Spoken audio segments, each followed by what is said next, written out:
మన దేహ నిర్మాణం అంతా చెప్తా. అంతే. ఆకాశ పంచకం అంతరేంద్రియములు. అంతరేంద్రియములు అంటే జ్ఞానము, మనసు, బుద్ధి, చిత్తము, అహంకారం. ఆకాశ పంచకం అంతరేంద్రియములు ప్రాణాదులును వాయు పంచకంబు. జ్ఞానేంద్రియములైదు వైశానర పంచకంబు అప్పు పంచకంబు శబ్దాదులైదు. కర్మేంద్రియములైదు కడభూమి పంచకం ఇట్టులు 25 ఇంద్రియములు. ఇవి ఆత్మగాదని ఇన్నింటి నెరిగేటి ఎరకయే పరమాత్మయని ఎరింగి సాంఖ్య యోగంబు సాధించు సజ్జనుండు ముక్తి జంతును మీ పాద భక్తితోను. రమ్య గుణధామ భద్రాద్రి రామ పరశురామ నరసింహ దాస సంరక్షిత. అసలు 2 చేతులు ఎత్తి నమస్కారం పెట్టాలమ్మా మీకు. మీ లోపలున్న ఆయన గాయనే, నా లోపలున్న ఆయన గాయనే. చరాచర ప్రపంచం అంతా నిండి నివిడీకృతమై ఉన్నటువంటి ముళ్ళుగుచ్చే సందు లేకుండా ఉన్నటువంటిది ప్రహ్లాదుడు. చిన్న బాబు చిన్నప్పుడు చెప్పిండు, ఆయన ఈయనలో ఉన్నాడా రనియారి అని అడిగిండు తండ్రి. అయ్యా తండ్రి గారు, ఇందుగలడు అందు లేదని సందేహము వలదు నాయన.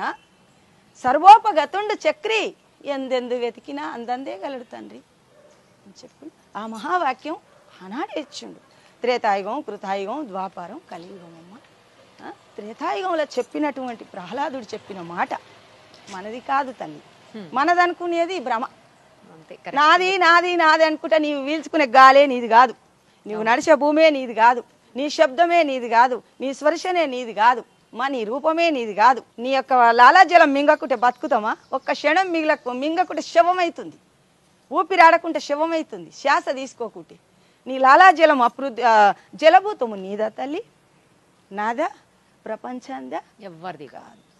వాసన పృథ్వీభూతం, మరి దుర్వాసన సువాసన ఇది ఎరుగుతుంది ముక్కు, అది మనది కాదు. పంచభూత ఆవరణ మన వస్తువు అనేది ఏమీ లేదు చూడమ్మా. అవును, వట్టిదే. జన్మమెత్తడం, కర్మ చేయడం, గతించడం, మళ్ళీ ఎత్తడం, గతించడం, మళ్ళీ ఎత్తడం. 84 లక్షల జీవోపాధులు యందు పుట్టి గిట్టి ఉన్నామమ్మా. ఇది క్రిమికీటకాదులు, జంతుజాలము, పశుపక్షాదులు, నదులు, వనాలు, నానా మృగాలు, విహిత కర్మములు, వేద శాస్త్రములు ఎత్తిన తర్వాత కడసారి ఎన్ని జన్మల పుణ్యమో ఈ మానవ జన్మ వచ్చింది.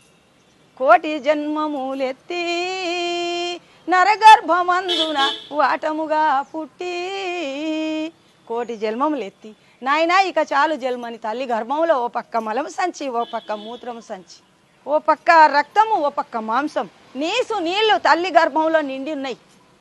ఇంకేమన్నా ఉందా అమ్మా? మనం ఇప్పుడు దీనికి ఏమో చేసుకుంటాం, అత్తరు, పౌడరు, సబ్బు, బిబ్బు అన్ని పెట్టుకుంటాం. ఏముంది తల్లి? తల్లి గర్భంలోది గుర్తు చేసుకుంటే ఛీ ఈ జన్మ ఇక చాలు అనిపిస్తుంది. నారాయణమ్మ, మీరు ఇక్కడ ఉండాల్సిన వాళ్ళు కాదు, అసలు మీరు సఫాయి కార్మికురాలుగా అర్థమైతే గురుదేవుడు మా అమ్మ పెట్టింది. అమ్మ పెట్టిందమ్మా. బతకలేవు బిడ్డ, నీ భర్త చనిపోయిండు చిన్న వయసులో, నీ పిల్లలు భర్త లేరా అమ్మా? లేడమ్మా. అయితే చిన్న వయసులో బిడ్డ నువ్వు బతకలేవని మా అమ్మ పని అమ్మ ఇది. మా అమ్మ నేను కలిసి 3 సంవత్సరాలు చేసినాం. ఈ కాలనీలో ఇండ్లు లేవు, ఈ బస్ ఇవన్నీ లేవు. ఒక్క ఇల్లున్నది అరంజ్యోతమ్మది, ఈ ఒక్క ఇల్లున్నది. అప్పటి నుంచి ఇక్కడనే ఉన్నది. మా అమ్మ చేసింది చాలా రోజులు అయినాక నన్ను పెట్టినాక నేను చేయబట్టి 22 సంవత్సరాలు. అబ్బో, అడవి ఇక్కడ కొండలు ఏం లేవు అప్పుడు. అప్పటి నుంచి అసలు మీరు ఇది కాదు అదే అంటుంది, మీరు ఇది చెయ్యాలి. ఇది ఉంది బాకీ తీరితే ఉండబోదు, ఇది తీరితే ఉండదు. కర్మ రాకపోకటే కానీ భయమేమీ లేదు. భజించవే శివుని మనసా, ఎంత పాపకారివే నీవు గడుసా, భజించవే శివుని మనసా. నీకే పెడతానమ్మా. మీ దగ్గర ఎంత జ్ఞాన సంపత్తి ఉందమ్మా, దానికి చదువుకోవాల్సిన చదువుకుంటే పుణ్యాత్ములు అది దోసుకునే వాళ్ళు అంటున్నారు. నేను లేదమ్మా చదువు అసలేదులమ్మ. నేను ఏలుముద్ర వేస్తుంటే ఈ పనికాడికి వచ్చినాక ఊకే ఉసుకెలా రాసిన, అది కూడా కరెక్ట్ గా రాదు. ఇప్పుడు వణుకుతా ఉసుకులో రాసిన. మరి ఇంకేం సంతకం ఎట్లా పెడతావు మళ్ళా? అదే నేర్చుకోవాలంటే చాలా కష్టపడ్డామా. సంతకం అది కూడా కరెక్ట్ గా రాదు, పిచ్చి పిచ్చిగా వస్తుంది. ఇంత నాలెడ్జ్ ఉంది, ఇంత జ్ఞానం అమ్మా. గురుడు లాభించేనమ్మా, గురి తెలిపేటి ప్రభుడు లాభించేనమ్మా, గురుడు లాభించేను శరణన్న వారిని కరుణించునెవరైనా హరమారెంచని తండ్రి.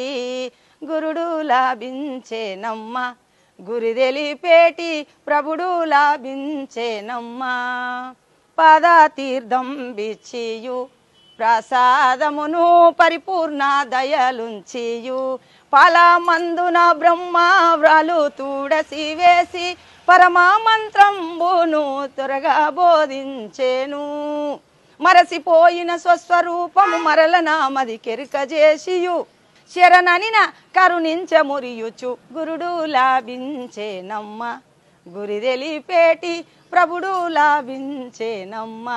మీకు రాయటం రాదన్నారు, రాదు. చదవటం అన్న వస్తుందా అమ్మా? చదువుడు ఎక్కడదమ్మా? అది లేదు, చదవటం కూడా రాదు, లేదు. రాయటం రాదు. రాదు.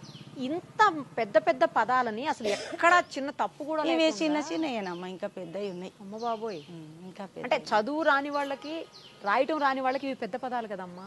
ఇక పెద్దవి అంటే అమ్మ చదువుకున్న వాళ్ళకి ఏముంటదంటే ఓహో ఫలాని పుస్తకం చదివితే కది అది మనం చదవచ్చు చెప్పొచ్చు అని అటువంటి భీకరమైన ధీమా వాళ్ళకి. మాకేమో గురువు గారి దగ్గరికి పోతేనే బోధ, గ్రేట్, లేకుంటే బాధ.